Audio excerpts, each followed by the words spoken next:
لهم أم لم تنذرهم لا يؤمنون নিশ্চিতই যারা কাফের হয়েছে তাদেরকে আপনি ভয় প্রদর্শন করুন আর নাই করুন, তাতে কিছুই আসে যায় না, তারা ঈমান আনবে না।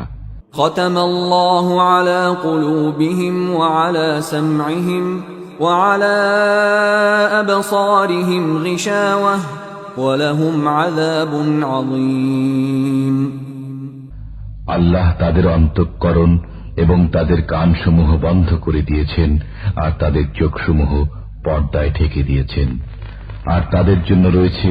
কঠোর শাস্তি। ومن الناس من يقول آمنا بالله وباليوم الآخر وما هم بمؤمنين আর মানুষের মধ্যে কিছু লোক এমন রয়েছে যারা বলে